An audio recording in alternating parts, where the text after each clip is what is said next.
Welcome back to my YouTube channel M K Sinha mathematics classes. आज के video में हम लोग रेशनल फंक्शन के बारे में जानेंगे। तो जैसा कि हम जानते हैं कि किसी इंटीजर में एक नन जीरो इंटीजर से डिवाइड करने पर जो नंबर हमें प्राप्त होता है उसे रेशनल नंबर कहते हैं। उसी प्रकार यदि एक पॉलिनोमियल फंक्शन में दूसरे पॉलिनोमियल फंक्शन से डिवाइड किया जाए तो जो फंक्शन हमें प्राप्त होता है उसे रेशनल फंक्शन कहते हैं। और इस फंक्शन का डोमेन एक्स के उन सभी वैल्यूज का सेट होता है जिसके लिए डिनोमिनेटर जीरो के इक्वल ना हो। तो इसका डिफिनीशन देखते हैं। इसका डिफिनीशन है the function of the type f of x by g of x where f of x and g of x are polynomial functions of x defined in a domain where g of x is not equal to 0 is called a rational function। तो यहाँ पर f of x and g of x दोनों polynomial function होने चाहिए और इस function का domain x के उन सभी वैल्यूज का सेट होगा जहां पर कि g of x is not equal to 0। अब एक एग्जांपल की सहायता से हम लोग ये देखेंगे कि किसी रेशनल फंक्शन का डोमेन कैसे निकाल सकते हैं। तो इसके लिए हम एक फंक्शन कंसीडर करते हैं f of x equal to x square plus 2x plus 1 by x square minus 8x plus 12। तो हमें इस फंक्शन का डोमेन निकालना है। तो f of x is defined when x square minus 8x plus 12 is not equal to 0। This implies that अब इसे हम फैक्टर कर लेते हैं। तो एक्स स्क्वायर माइनस 8x को लिख लेते हैं 6x minus 2x middle term को ब्रेक करके plus 12 is not equal to 0। This implies that इस दोनों में से x कॉमन करने पर x माइनस 6, इस दोनों में से माइनस 2 कॉमन करने पर x minus 6 is not equal to 0। This implies that x minus 6 common कर लेते हैं तो x minus 2 this is not equal to 0।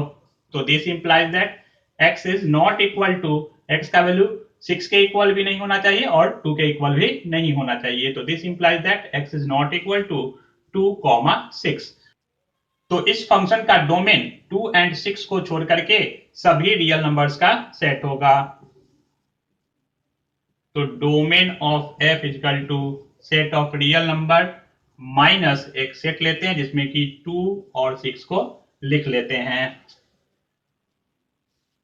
अब एक क्वेश्चन की सहायता से हम लोग ये समझेंगे कि रेशनल फंक्शन का ग्राफ कैसे ड्रॉ कर सकते हैं। तो इसके लिए यहाँ पर एक क्वेश्चन देखते हैं।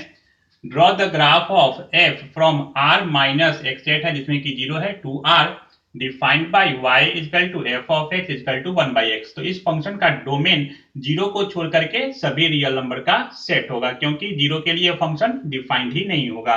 तो इसके लिए एक टेबल में x और y के कुछ वैल्यू को लिख लेते हैं। यदि x का वैल्यू -4 हो तो यहाँ पर x के जगह पर -4 रखने पर आपको y का वैल्यू प्राप्त होगा -0.25।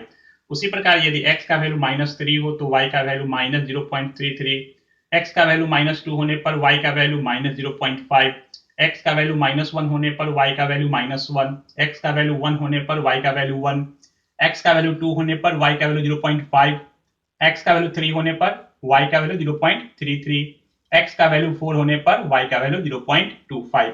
अब इन सभी पॉइंट्स को हम xy प्लेन में ड्रॉ करते हैं। तो सबसे पहला पॉइंट है x का वैल्यू -4, y का वैल्यू -0.25। तो x का वैल्यू -4, y का वैल्यू -0.25। तो यहाँ पर ये पॉइंट होगा, यहाँ पर पॉइंट -0.5 होगा और यहाँ पर -0.25 होगा। तो यहाँ पर पॉइंट होगा -4 -0.25। x का वैल्यू -3, y का वैल्यू -0.33। तो इससे और थोड़ा नीचे पॉइंट होगा ये x का वैल्यू -2, y का वैल्यू -0.5। तो x का वैल्यू -2, y का वैल्यू 0 और -1 के बीच में होगा बिल्कुल ये पॉइंट। x का वैल्यू -1 तो y का वैल्यू भी -1, तो ये पॉइंट होगा।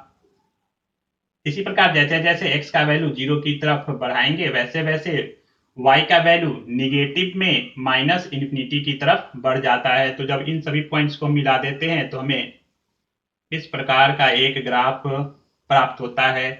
इसी प्रकार पॉजिटिव x के पॉजिटिव वैल्यूज के लिए हमें इस तरीके का एक ग्राफ प्राप्त होता है। तो ये y इक्वल टू 1/x के ग्राफ को रिप्रेजेंट करता है।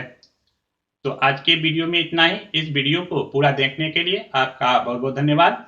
अगर ये वीडियो आपको अच्छा लगा हो तो इसे लाइक और शेयर जरूर करें, और यदि आपने मेरे चैनल को सब्सक्राइब नहीं किया है तो इस चैनल को सब्सक्राइब भी कर लें।